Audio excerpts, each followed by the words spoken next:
Good morning, ladies and gentlemen. I'm meadsyreplays. Welcome back to the channel. In today's video, we will be playing the 60TP. Actually, it's a heavy tank I really like. Now, we're going to talk about the tank in its current form. We're not going to talk about the tank the next update when obviously a lot of tier 10s get changed, rebalanced. We will talk about that as and when they happen. But for now, we're looking at the 60TP, how it is, and how good of a super heavy tank this is. Now, the turret armor is incredible at 280 millimeters. The whole armor, not so good. There are a lot of weak points in that whole armor. You know, base is 120, but you know, you can still get some bounces. DPM 2410. We are running calibrated shells with the thing, so yeah, not the greatest. Reload is basically 15 seconds. Penetration is 271 on that AP, 363 on the heat, which is enough to get through most things, and 88 on that HE. Your average damage is 600, but again, that is about to change the next update. Heat is 530 and your HE is 680. Aim time 4.8 and your dispersion is 0.380. Gun depression 7 degrees and a top speed of around what, 36 miles per, or 36 kilometers per hour. So stat wise, you know, pretty average, apart from that turret, because it does have a very nice turret. I love the look as well, you know, this legendary camouflage. I really do like the look of that. So yeah, why not? I'm going to buy it because I do think that is definitely worth getting, and it does change the complete look of the tank. It does make it look so much better with the legendary camouflage. So overall, like, the tank is superb. It really is. It is a bit slow, you know. It's not, of course, the quickest of tanks, but the thing I like about the tank as well was the tungsten shells. Now, as we know, it was unique, you know. The tungsten shells was unique for this tank, or the Polish line in general. But yeah, the next coming update, like, it's been, a lot of tanks have now got the tungsten shells, and originally I thought these kind of mechanics, the new mechanics that are coming in, or the new equipment, or the new consumables, provisions, or stuff like that, I thought they were going to be unique for each line. But yeah, Wargaming just feel the need to give pretty much every line the tungsten shells, which kind of sort of doesn't make it as interesting. But you know, with a 600 alpha gun on the 60TP, using that tungsten shells can sometimes really help it, and you could do a lot of damage. I mean, 650 there, that was just a standard shot. I didn't use the tungsten shells. So if you are playing this tank, don't just use, I definitely recommend using the tungsten shells, don't get me wrong, but only use it if you know you've got a shot available, at least one shot. You can get 2 shots off if you got the opportunity, if you do use that tungsten shell. But don't just see an enemy and bang, use the tungsten shells, because if I would have used the tungsten shells right now, then I would have wasted a bit of time, because I'm trying to get a shot off on a couple of tanks with super armor on their turret. So I could have potentially bounced and it would have been a waste. So I don't want to just spam it. I want to know that I have the perfect opportunity to be able to use that tungsten shell. So of course I am sort of going in a hold down position. I do have to watch out from my left because there are a couple of tanks there,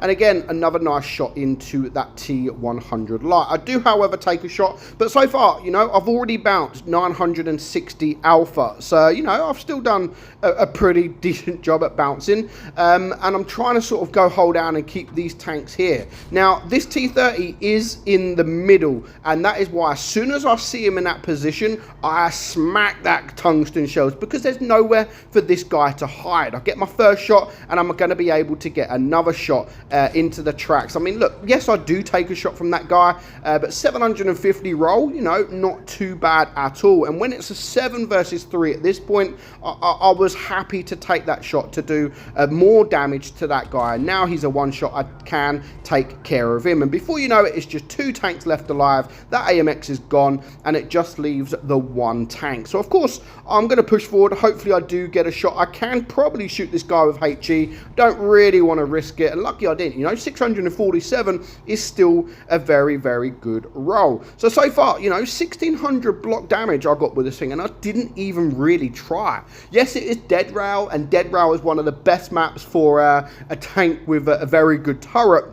But let's put it in a map that's not so great for hold down position. And of course that is Himmelsdorf. So this is the kind of map that really tries that you can show the real potential for some tanks. And the 60 TP, you know, it's, for me, it's not just a hold down tank. It is literally a super heavy. As long as you are trying to hide your hull, whether you're side scraping, whether you are going hold down or whatever, as long as you do try to hide that hull as much as possible, then it is an all-round tank for all different kind of maps. And we're going to show that here on this map right here. So of course I spammed the tungsten shell straight away. This guy's got nowhere to hide, and as long as I've got backup, I can come out sideways against this guy. But this guy here, he really does frustrate me. I've got 4 seconds left. I'm like, can I get the shot? 3 seconds, and I'm like, you know what, I'm not risking coming out sideways to get the shot with the tungsten shells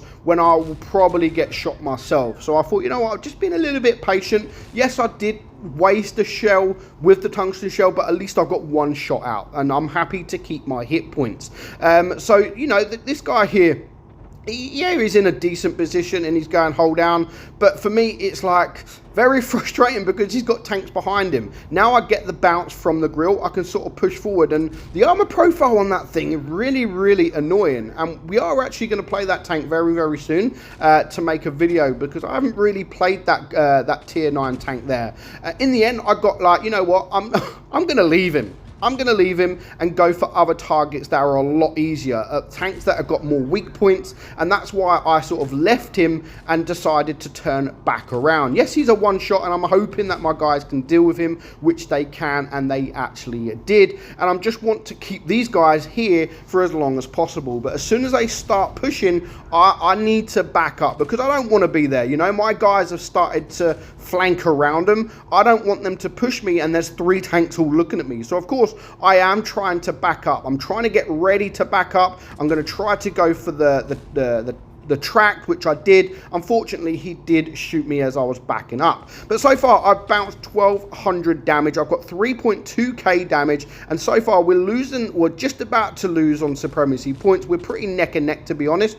But they have now got more, well, I was going to say they got more tanks, but I did manage to kill the E100. So far, 3.6k damage. It is a 4 versus 4, but they have got 3 tanks that are all 1 shot. So at this point, I just want to save my hit points. And now the grill was pushing forward, the T22 is pushing, and to be honest, at this point of the game, I'm trying to keep my grill alive as well. I don't want my grill just to push forward, because even though he was full hit points, his hit points can vanish straight away. So I'm trying to use my armor, and I'm trying to get bounces from this T22, which I have done, and I've also bounced from that Progetto, I think it is, to the left of me as well. So far, 1800 block damage. I'm on 4.9k damage, just 2 tanks left alive. The T22, and at this point we are winning on supremacy points. I managed to stay alive against that guy. However, I am probably a 1-shot if he does high roll, but it's a 3 versus 1. He tries running away, but no, don't you dare, and we do take care of him. So I thought I did a pretty good job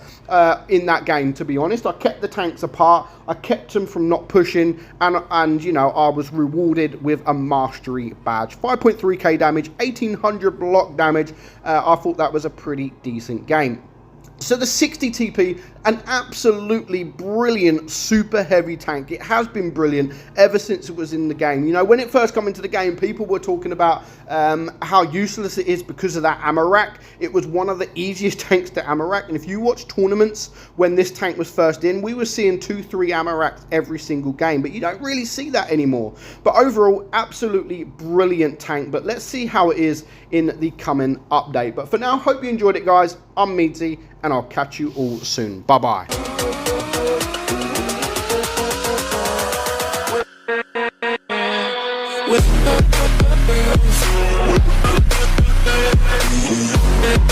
We'll be right back.